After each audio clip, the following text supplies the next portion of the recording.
में बीजेपी की हुकूमत है, अघोषित इमरजेंसी लगी हुई है। आज जयप्रकाश नारायण जी के माल्यार्पण भी करने का मनाही है। पीडीए से बीजेपी घबराई हुई है, महापुरुषों के विचारों से घबराई हुई है। इन्हें लोकतंत्र से ही डर लगता है बीजेपी वालों को। इमरजेंसी के नायक जयप्रकाश नारायण को कैद में क्यों, आखिर अखिलेश यादव ने सवाल किया है सरकार से। और देखा जाए तो जो इमरजेंसी का 50 साल पूरा हो रहा है और 50 साल के मौके पर आप देख रहे हैं कि समाजवादी पार्टी के सामने ये पोस्टर लगाया गया है, इमरजेंसी के नायक लोक नायक जयप्रकाश नारायण को कैद क्यों। तो जाहिर सी बात है कि इसी पे तमाम सारी सवालात पैदा होते हैं और उस पर हमारे साथ राज्यपाल कश्यप जी मौजूद हैं। सर, आज जिस तरीके से समाजवादी पार्टी कार्यालय पर पोस्टर भी लगाया गया और आज लोक नायक जयप्रकाश नारायण की देखा जाए पुण्यतिथि है, इसको लेकर क्या कहना चाहिए? देखिए, उत्तर प्रदेश में और देश में बीजेपी की हुकूमत है तो अघोषित इमरजेंसी लगी हुई है। आज जयप्रकाश नारायण जी के माल्यार्पण भी करने का मनाही है, महापुरुषों की जयंती मनाने पे भी मनाही है। आपने देखा होगा माननीय अखिलेश यादव जी ने शानदार जयप्रकाश नारायण का स्मारक बना के खड़ा किया और वो आज 8-9 बरस होने जा रहा। बीजेपी की हुकूमत वो बंद पड़ा, उसको बर्बाद किया जा रहा। और माननीय अखिलेश यादव जी को लगातार 2 वर्षों से तीसरी बार है लगातार रोका जा रहा। और एक बार तो माननीय अखिलेश यादव जी ने स्वयं जान जोखिम में डाल के बाउंड्री कूद के और माला पहनाने का काम किया था और ये संदेश दिया था कि जिस तरीके से जयप्रकाश नारायण ने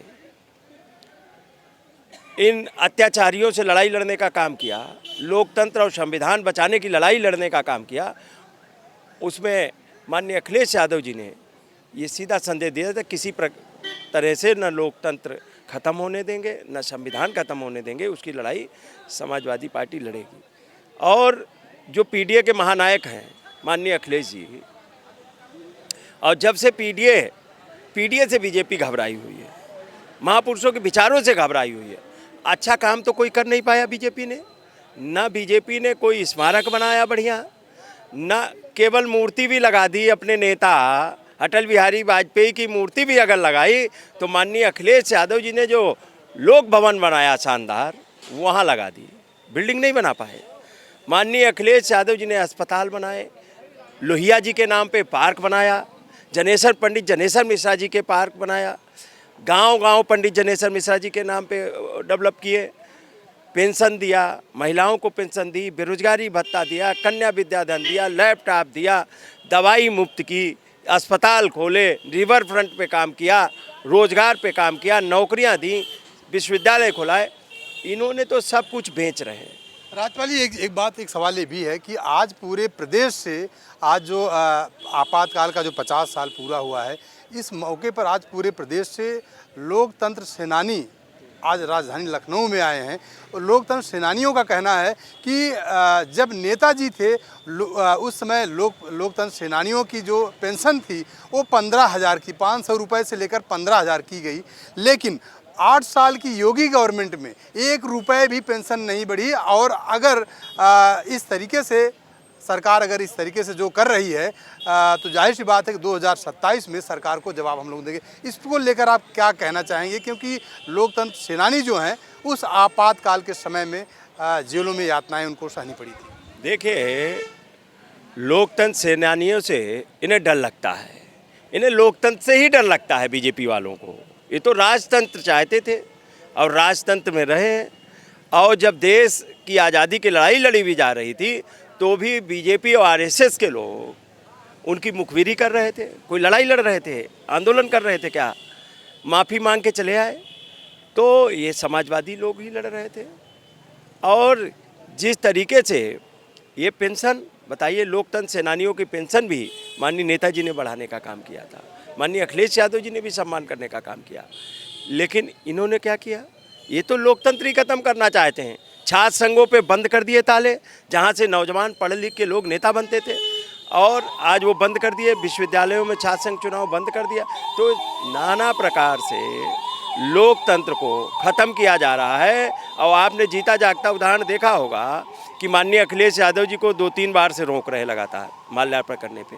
और दिल्ली में भी माननीय अखिलेश यादव जी ने पूरे देश को भरोसा विश्वास दिलाया है कि लोकतंत्र किसी कीमत पे ख़त्म नहीं होने देंगे और उसके लिए कोई कुर्बानी देनी पड़े। तो उन्होंने वहाँ भी आपने देखा होगा आंदोलन किस तरीके से किया और न बाबा साहब का संविधान खत्म होने देंगे और न माननीय अखिलेश यादव जी ने आज कहा है न JPNIC बिकने देंगे। राजपाल जी, एक सवाल ये भी है कि आपने पार्कों और स्मारकों की बात की, लेकिन एक चीज़ आपको ये भी मैं पूछना चाहूँगा कि मायावती ने कहा, अभी रैली में उन्होंने उनकी बहुत बड़ी रैली हुई और उस रैली में मायावती ने कहा था कि जिस समय अखिलेश यादव की सरकार थी उस समय जो पार्कों का पैसा था, जो पैसा आता था, अखिलेश यादव ने उस पैसे को दबा कर रख लिया और जो पार्क और स्मारक थे वो उपेक्षा के शिकार हुए। देखिए, ये उनका आरोप, उन्होंने एक बात और भी तो कही है, बीजेपी की तारीफ भी तो की है। तो वो बीजेपी की तारीफ ही बता रही कि क्या उनको लिख के दिया गया तो वही पढ़ा है उन्होंने। बीजेपी की तारीफ बता रही है कि उनको जो लिख के दिया गया था और जो बातें जनता में कही जाती थी, अब वो उनकी रैली से ये सिद्ध हो गई है। उन्होंने अपने मुखारबिंद से तारीफ करके, जब सब लोग लोकतंत्र संविधान की रक्षा के लिए, आरक्षण की रक्षा के लिए, PDA के हक अधिकार की लड़ाई लड़ रहे हैं और जो PDA के हक अधिकार को लूट रहे हैं, डकैती डाल रहे हैं, लोकतंत्र खत्म कर रहे हैं, संविधान खत्म कर रहे हैं, वो उनके पक्ष में खड़ी हैं। तो ये तो पूरा देश जानता है। और माननीय अखिलेश यादव जी इतने हृदय विशाल हैं, उन्होंने जो काम कर दिए मिसाल के तौर पे, और इतने बड़े दिल के हैं। और समाजवादी लोग बड़े दिल के होते हैं। मान्यवर कांशीराम को भी माननीय मुलायम सिंह यादव, कोई नेता अपने घर में नेता को नहीं लड़ाने जाता है। माननीय मुलायम सिंह यादव जी इतने बड़े कलेजे के नेता थे कि उन्होंने अपने घर में ले जाके मान्यवर कांशीराम को सांसद बना के भारत की पार्लियामेंट में भेजने का काम किया। लेकिन मायावती ने तो ये भी आरोप लगाया कि जब अखिलेश की सरकार रहती है तो महापुरुषों को याद नहीं करते हैं, कांशीराम को याद नहीं करते हैं, और जब उनकी सरकार नहीं रहती है तो कांशीराम की पुण्यतिथि मनाते हैं। अब उनकी विचारधारा पे हमें कुछ नहीं कहना है, वो विचारधारा से भटक गई हैं। इसीलिए सब बहुजनवादी नेता सब माननीय अखिलेश यादव जी के साथ में हैं। अब अम्बेडकरवादी, समाजवादी, बहुजनवादी और मान्यवर कांशीरामवादी और सब माननीय अखिलेश यादव जी के PDA के साथ में खड़े हैं। उन्हें मालूम है अब कोई लड़ाई लड़ रहा है हक अधिकार की, तो वो माननीय अखिलेश यादव जी लड़ रहे हैं। राजपाल जी, एक सवाल ये भी है कि जिस तरीके से 2024 का लोकसभा का चुनाव हुआ तो जो मायावती का जो कोर वोटर था वो इंडिया गठबंधन के साथ शिफ्ट हुआ। क्या मायावती को डर सता रहा है? मायावती इसलिए मतलब कम बैक कर रही हैं कि उनको डर है कि जो 2027 का विधानसभा का चुनाव आ रहा है, कहीं उनका जो कोर वोटर था वो फिर से एक बार अखिलेश यादव के साथ शिफ्ट ना हो जाए? नहीं, मायावती को डर नहीं सता रहा, बीजेपी को डर सता रहा है। और इसलिए क्योंकि बीजेपी हार रही है और बीजेपी को डर सता रहा है कि जितना बहुजनवादी नेता है और सामाजिक न्याय की लड़ाई लड़ने वाले वो सब माननीय अखिलेश यादव के साथ में चट्टान बन के खड़े हो गए। इसलिए बीजेपी कंफ्यूज करना चाहती है, लेकिन कोई कंफ्यूजन में नहीं है। लेकिन बीजेपी के तो एक नेता ये भी आज उन्होंने कहा कि मायावती की जो विशाल रैली हुई, जो उन्होंने ताकत लखनऊ में दिखाया, उस वजह से समाजवादी पार्टी और अखिलेश यादव डरे हुए हैं। नहीं नहीं नहीं, हम लोग डरने वाले लोग नहीं। हम लोग डर रहे होते तो बहन जी को इतनी सीटें दे दी। माननीय अखिलेश यादव जी से जो कहा वो करने का काम किया, इतना बड़ा दिल रखा है माननीय अखिलेश यादव जी ने। जब उनकी कोई सीटें नहीं थी तो अपनी में सीटें दी, और जब सीटें जीत गईं तो वो भाग गईं। हाँ, उसके बावजूद भी माननीय अखिलेश यादव जी ने कुछ नहीं कहा। माननीय अखिलेश यादव जी एक संवेदनशील व्यक्ति हैं और उनकी लड़ाई बीजेपी से है। अगर मायावती 2027 में समाजवादी पार्टी या अखिलेश यादव से अगर गठबंधन करती हैं, साथ में अगर आती हैं, तो क्या अखिलेश यादव उनको निमंत्रण दे सकते हैं कि आने के लिए आइए हमारे साथ चुनाव लड़िए? भगाए किसने था? वो तो खुद ही भाग के गई थी। हमने, हमारे नेता कभी किसी को नहीं भगाते।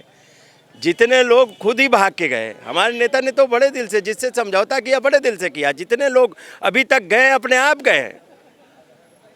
और वो तो बीजेपी जितना कहती है उतना करती है। हमारे नेता ने तो सदैव, अब तो सब बहुजनवादी है और सब लोग माननीय अखिलेश यादव जी के साथ में खड़े हैं। पूरा सब जनता का गठबंधन, पीडीए का गठबंधन अब माननीय अखिलेश यादव जी के साथ में खड़ा है। और गठबंधन किससे होगा किससे नहीं होगा वो माननीय राष्ट्रीय अध्यक्ष जी ही निर्णय लेंगे। लेकिन जनता का मजबूत गठबंधन, पीडीए का मजबूत गठबंधन संविधान की रक्षा के लिए, लोकतंत्र की रक्षा के लिए और आरक्षण की लड़ाई के लिए सब, और सामाजिक न्याय राज्य की स्थापना के लिए सब माननीय अखिलेश यादव जी के साथ चट्टान बन के खड़ा है। और इसी का परिणाम आपने देखा होगा 24 में 37 सांसद समाजवादी पार्टी के और इंडिया गठबंधन 43 सांसद जीते हैं। और उत्तर प्रदेश में 1 नंबर की पार्टी बन गई, जो देश का सबसे बड़ा राज्य है, और देश में 3रे नंबर की पार्टी समाजवादी पार्टी बन गई है। इसी से घबराहट है उनको, इसीलिए माननीय अखिलेश यादव जी का कहीं अकाउंट ब्लॉक करवा देते हैं, कहीं कुछ करवाते हैं, कहीं उनको माल्यार्पण करने से रोकते हैं। कितना रोकोगे?